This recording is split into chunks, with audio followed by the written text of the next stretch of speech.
اس کو سمجھا اور پھر اپنی عقل و فہم کے مطابق کالم لکھا، مینار پاکستان نشان پاکستان۔ یہ مینار ہے تو لاہور میں، لیکن یہ پورے پاکستان کا ہے اور پورا پاکستان اس میں ہے۔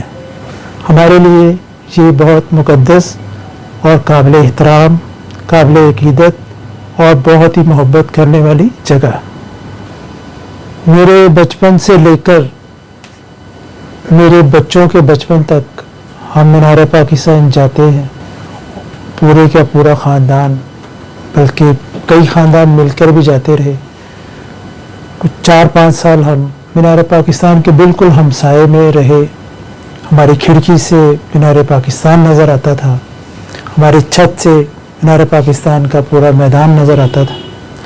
ہم صبح سیر کرنے کے لیے والد صاحب ہم کو لے کر جاتے تھے، وہاں پہ ہم واک کرتے تھے، ورزش کرتے تھے۔ مہمان آتے تھے تو ان کو ہم اپنے ساتھ لے کر جاتے تھے۔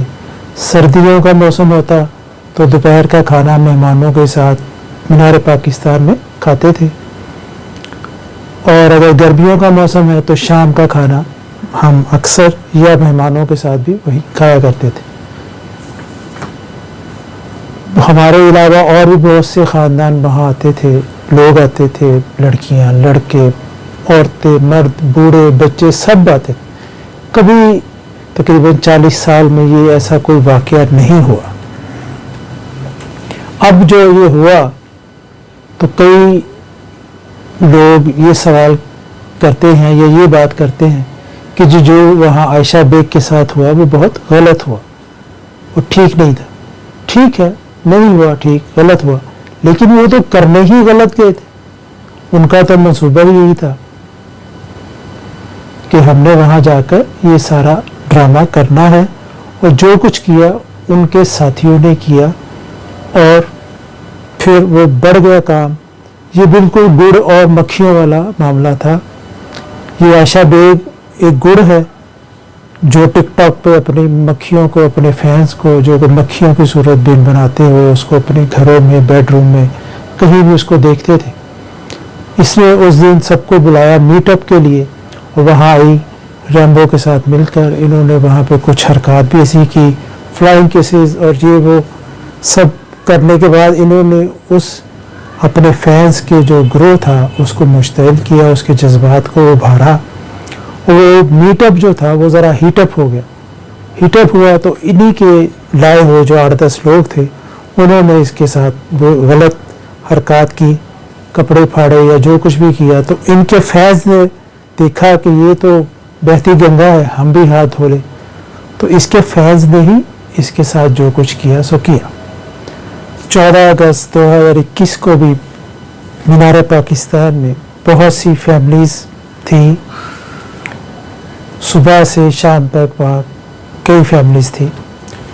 ان کے ساتھ کوئی ایسی بات، کوئی ایسی حرکت نہیں ہوئی، صرف اسی کے ساتھ ہوئی اس لیے کہ اس نے اپنے نام نہاد فیض کو وہاں بلا رکھا تھا، اور ریمبو اپنے پلان کے تحت اپنے دوستوں کو لے کر آئے، اور اس پلان میں پوری طرح سے عائشہ بھی شامل تھی، اور گارڈ کے نکالنے کے بعد یہ واپس اندر نہ آتے۔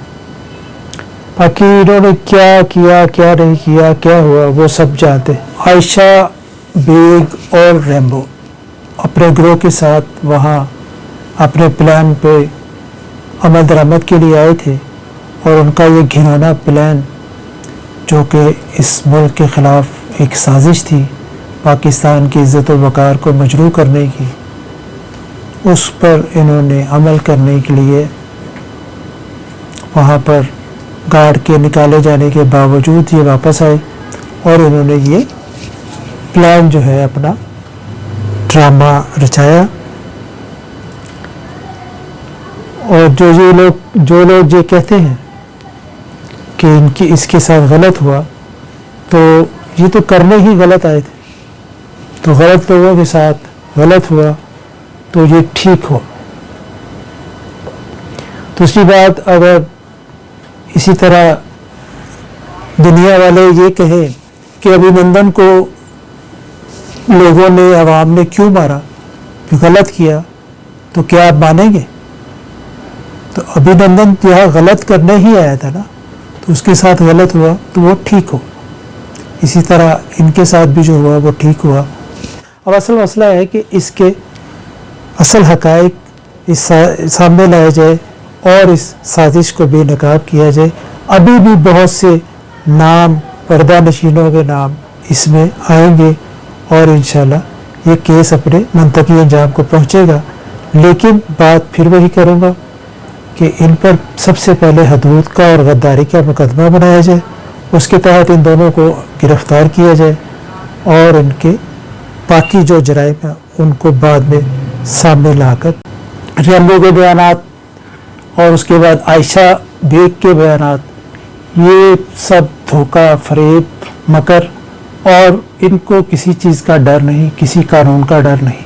انہیں اپنے انجام کا پتہ نہیں کہ ان کی یہ بے راہ روی اور سازش اور لالچ ان کو کہاں لے آئی.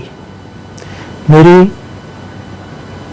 قانون نافذ کرنے والے اداروں سے، حکومت سے یہ درخواست ہے اور عوام سے بھی یہ درخواست ہے کہ وہ ان کے خلاف پوری آواز اٹھائے اور ان کو کیفر کردار تک پہنچائے اور ان کو قرار واقعہ سزا دے، سخت سے سخت، تاکہ آئندہ کوئی اس ملک کے خلاف ایسی سازش رچانے سے پہلے 1000 مرتبہ سوچے. جب یہ واقعہ ہوا تو بہت دکھ ہوا، بہت تکلیف ہوئی اور لوگ یہ بھی کہہ رہے تھے بھی تمہیں کوئی خاص تکلیف ہوئی ہے، سب کو ہوئی ہے، یہ واقعہ ایسا ہوا ہے. تو مجھے خاص تکلیف اس لیے ہوئی کہ میں بچپن سے 6-7 سال کی عمر سے جب سے مینار پاکستان جاتا تھا، مجھے میرے والدین نے یہی تعارف کرایا کہ یہ مینار پاکستان ہے، یہ ہمارے لیے بڑی قابل احترام اور مقدس جگہ ہے، یہ ہماری عظمت کا ایک نشان ہے. بچپن سے ایسا اس سے محبت اور عقیدت کا رشتہ قائم ہوا جو اب تک جاری ہے. میری بہت سی زندگی اس صبح شام رات وہاں پر گزری. اس ملک کے خلاف سازشیں ہوتی رہی ہیں اور اب بھی ہو رہی ہیں، لیکن اللہ کے فضل و کرم سے ہر سازش کا توڑ کر کے دشمن کو منہ توڑ جواب دیا. اور یہ میر جعفر اور میر صادق کی اولاد جو اس وقت پاکستان کے خلاف سازشیں کرنے میں مصروف ہے، وہ یہ جان لے کہ اگر وہ کھل کر کوئی اس ملک کے خلاف قدم اٹھائیں گے، کوئی سازش رچیں گے، تو اس کے لیے ہمارے سیکیورٹی کے ادارے اور ہماری افواج ان کو منہ توڑ جواب دے گی اور وہ ہماری فوج سے منہ کی کھائیں گے. اور اگر وہ چھپ کر پردوں میں کوئی سازش رچائیں گے اس ملک کے خلاف، تو وہ ہم عوام سے پھٹے منہ کی کھائیں گے. ہم ان کو کہیں منہ دکھانے کے قابل نہیں چھوڑیں گے، اس لیے کہ ہم پاکستانی ہیں اور پاکستانی اپنی عزت، وقار اور اس ملک کے لیے کچھ بھی کر گزرنے کو ہر وقت تیار رہتا ہے. اپنا اور اپنوں کا بہت سا خیال رکھیے گا. اللہ حافظ.